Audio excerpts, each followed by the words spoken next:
Halo, selamat pagi. Berjumpa lagi dengan Ibu ya di kelas informatika. Tapi kali ini kita materinya beralih ke bab kedua, yang mana bab kedua adalah tema besarnya yaitu tentang teknologi informasi dan komunikasi. Yang mana pada bab satu kita belajar tentang berpikir komputasional ya. Kemarin kita sudah belajar apa itu berpikir komputasional, fondasinya apa saja, kemudian ada algoritma dasar ya, ada pencarian dan pengurutan, kemudian ada juga struktur data yang terdiri dari stack dan queue ya. Kemarin kalian sudah presentasi dan menjelaskan, kemudian latihan-latihan soal juga ya. Dan kita juga sudah melaksanakan ulangan bab 1 ya yang kita laksanakan secara online ya. Pada bab 2 ini kita nanti akan belajar apa saja ya. Pertama kita harus tahu apa capaian pembelajaran yang harus kita raih bareng-bareng. Nah, di sini ada capaian pembelajarannya. Pada bab Teknologi Informasi dan Komunikasi atau TIK, peserta didik mampu memanfaatkan berbagai aplikasi secara bersamaan dan optimal untuk berkomunikasi, mencari informasi di internet, serta mahir menggunakan fitur lanjut aplikasi perkantoran. Antara lain, pengolah kata, angka, dan presentasi, beserta otomasinya untuk mengintegrasikan dan menyajikan konten aplikasi dalam berbagai representasi yang memudahkan analisis dan interpretasi konten tersebut. Ini adalah capaian pembelajaran secara garis besarnya. Nah, tujuan pembelajarannya nanti yang akan Ibu arahkan ya, kita fokusnya ke integrasi aplikasi perkantoran sama penggunaan fitur-fitur lanjut aja, karena kita beberapa pertemuan ke depan ya setelah 3 atau 4 itu kalau nggak salah kita sudah mulai PTS, makanya materi yang akan Ibu sampaikan itu kita cukup fokus di aplikasi perkantorannya saja ya, seperti itu. Semoga bisa dipahami ya teman-teman. Kemudian muatan materi yang perlu dipelajari itu apa aja, nanti kita akan berkenalan dulu nih sama aplikasi perkantoran dan jenisnya itu ada apa aja sih ya. Terus kita akan belajar nanti sambil praktek ya, pengenalan lembar kerja aplikasinya itu seperti apa, bedanya itu apa. Terus kalau sudah kenal sama lembar kerjanya masing-masing aplikasi perkantoran, kita akan mulai langsung masuk bagaimana kita mengintegrasikan aplikasi perkantoran ya, bagaimana kita akan saling mengkoneksikan tiap-tiap aplikasi perkantoran. Kemudian kaitannya sama integrasi, nanti ada mail merge dan hyperlink ya. Ini juga nanti bagaimana kita menyambungkan dokumen ya yang misalnya ada di Microsoft Word dengan di Microsoft Excel ataupun di PowerPoint dan sebaliknya ya. Kemudian yang terakhir ada pembuatan slide presentasi, dan tentu saja setiap selesai praktik kita akan melakukan yang namanya penugasan. Seperti itu ya, semoga bisa dipahami.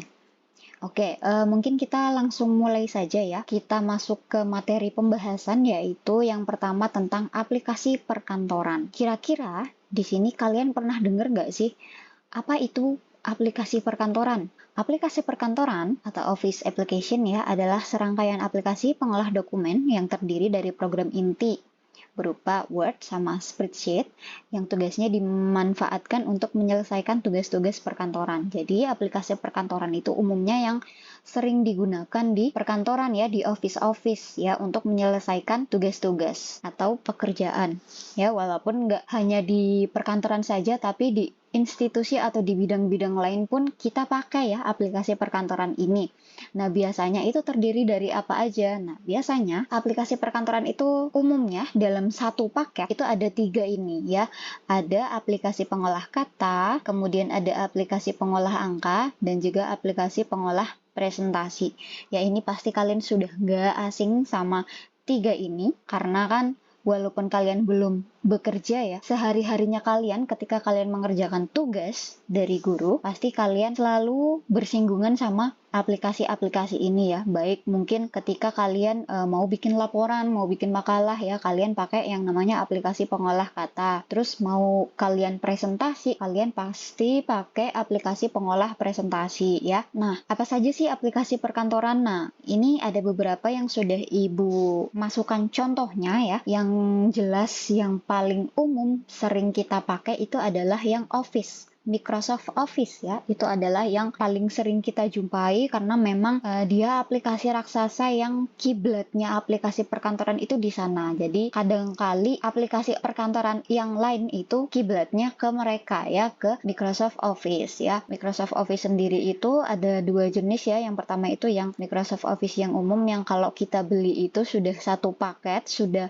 dalam artian memang versi tertentu saja. Misalnya kalian beli Office yang 2021, maka Office yang kalian install di komputer kalian akan Office yang versi 2021 saja. Tidak ada pembaharuan di situ. Maka kalau kalian pengennya yang fiturnya update terus, kalian bisa beli yang Office 365 nih. Kalau Office yang 365, nanti dia fiturnya akan selalu update. Dia tidak akan berhenti pada satu versi aja. Kalau dari produknya sendiri kurang lebih masih sama. Ada aplikasi pengolah angka seperti Microsoft Excel, kemudian pengolah kata yaitu Microsoft Word, dan juga pengolah presentasi yaitu Microsoft PowerPoint ya. Kemudian ada yang namanya Open Office, ini juga sama ya, kurang lebih. Kalau untuk aplikasi perkantorannya pasti jelas kita mengambil 3 ya, Writer, Spreadsheet, sama yang Slide. Kemudian ada WPS Office ya, atau kalau dulu sebutannya adalah Kingsoft Office, tapi sekarang berganti nama jadi WPS. Ini juga tidak hanya ada di versi komputernya atau versi Windows-nya ya, tapi dia juga tersedia versi Android-nya. Jadi bisa diakses melalui HP kalian atau tab kalian ya. Ini adalah WPS Office, Writer, Presentation, sama Spreadsheet ya. Ini adalah WPS Office. Kemudian yang selanjutnya ada Google Suite. Ini yang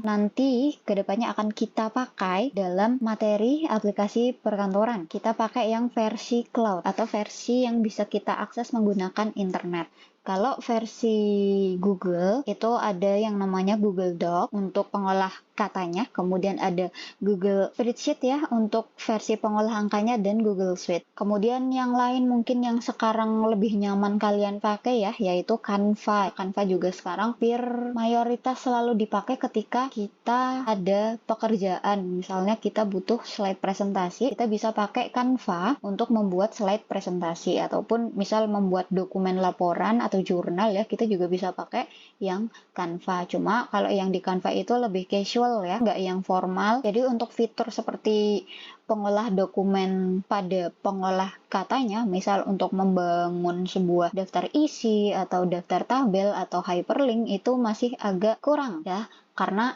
kalau Canva itu basisnya lebih ke grafis ya, jadi lebih mengutamakan tampilan dan efisiensi dalam pembuatannya. Tapi kalau yang Office itu mengutamakan profesionalitas dan yang jelas lebih formal ya dipakainya. Kemudian selanjutnya, di sini mungkin akan Ibu jelaskan sedikit ya mengenai apa itu Word Processor. Word Processor yaitu aplikasi atau software yang fitur utamanya itu digunakan untuk membuat dan mengolah dokumen. Contohnya apa? Kita bisa bikin surat di situ, terus bikin laporan, bikin jurnal, bikin buku ya, dan lain sebagainya, yang memang fitur utamanya adalah untuk pengolahan kata, dokumen ya, basisnya adalah kata. Nah, contohnya apa? Ada Microsoft Word, ada Writer, kemudian ada Google Doc ya. Ini contoh pengolah kata. Kemudian ada aplikasi pengolah angka. Ini adalah contohnya Microsoft Excel, Spreadsheet ya. Yang fungsi utamanya kayak gimana? Fungsi utamanya atau fitur utamanya itu digunakan untuk mengolah data yang disajikan dalam bentuk lembar kerja, yaitu tabel 2 dimensi yang terdiri atas kolom dan baris. Lalu fitur yang disediakan itu kita pakai untuk perhitungan sama pengolahan data secara statistik atau diagram. Jadi nanti kalaupun di Excel itu kita masukin gambar, biasanya gambar yang dimasukkan adalah sebuah grafik ataupun diagram yang nanti akan kita ambil datanya setelah diolah ya. Begitu. Nanti dalam aplikasi pengolah angka ini kita kaitannya sama analisis data ya. Nanti ada materinya di semester ke depan. Kemudian ada aplikasi pengolah presentasi ya, yang sering banget kalian pakai, nggak cuma siswa tapi guru-guru juga pakai ya dalam hal untuk menyampaikan materi, karena fitur utamanya untuk memudahkan kita membuat slide presentasi ya.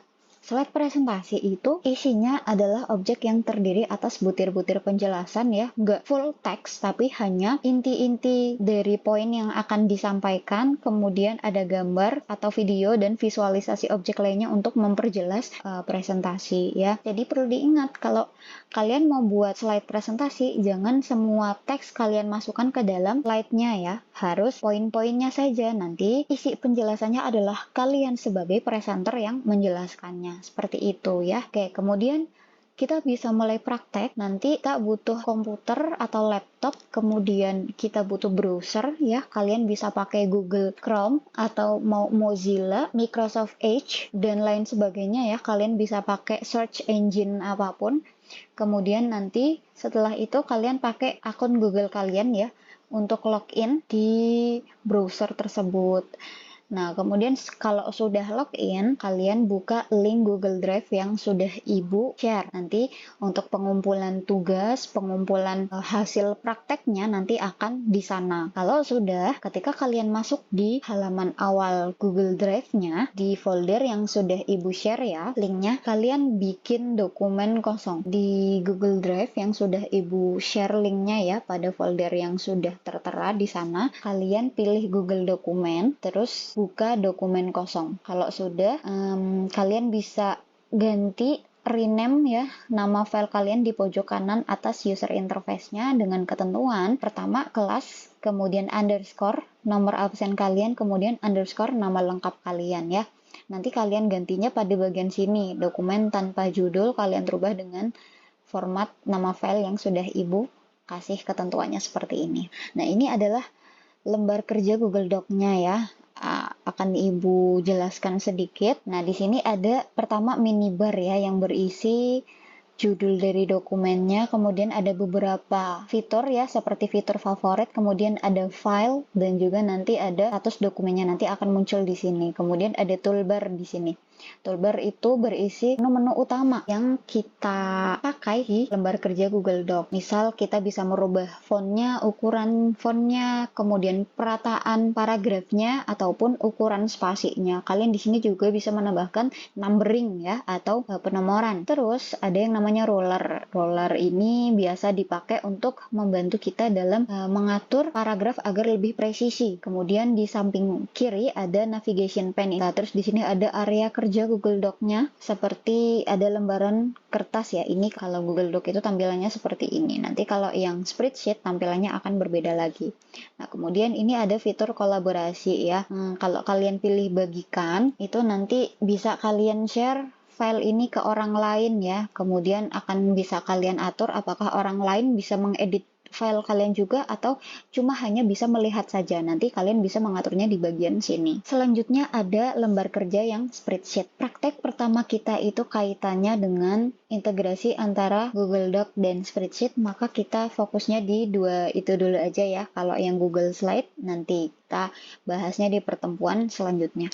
Kalau yang lembar kerja spreadsheet, kalau dari secara toolbar minibarnya itu hampir-hampir mirip. Contohnya di minibar itu sama aja ya, ada judul, kemudian ada fitur favorit sama folder. Kalau di toolbar, untuk menu utamanya seperti file, edit, tampilan, sisipkan itu sama, cuma nanti isinya ketika kalian klik salah satu isinya, misalkan file, terus muncul pop-up dengan isi menu-menunya ya, itu nanti menu-menunya akan beda karena menyesuaikan dengan fungsi dari aplikasinya ya. Misalnya kalau di Google Doc tadi fokusnya hanya pada teks saja, kalau di spreadsheet fokusnya pada pengolahan angka ya. Di sini ada fitur misalnya ada tentang keuangan, kemudian persen, ini kan fungsi yang hanya akan berguna pada angka-angka. Terus di sini juga ada fitur tentang desimal ya, ada penggunaan rumus, untuk penggunaan rumus juga, fungsi, grafik, dan lain sebagainya. Kemudian di lembar bagian area kerjanya, lembar kerja spreadsheet-nya itu beda sama yang tadi di Google Doc. Kalau yang di Google Doc itu berupa lembar kerja yang seperti kertas ya. Kalau yang di spreadsheet dia terdiri atas kolom dan baris. mereka membentuk suatu tabel ya. Jadi ada kolom A ya, ini yang posisinya samping seperti ini ya, dia adalah kolom. Kemudian yang ditunjukkan oleh angka 1, 2, 3, 4, 5 yang ke bawah seperti ini, dia adalah baris. Kemudian untuk perpotongan antara baris dan kolom yang kalian lihat ya, ada kotak-kotak kecil, kemudian bisa kalian masukkan teks di dalamnya, itu dinamakan sel. Nanti mungkin akan Ibu jelaskan lebih lanjut ketika kita sudah mulai masuk di praktiknya ya. Mungkin ini saja yang bisa Ibu jelaskan mengenai area lembar kerja spreadsheet. Kita lanjut ke part kedua, yang mana kita sudah mulai praktek berkaitan tentang integrasi aplikasi perkantoran ya.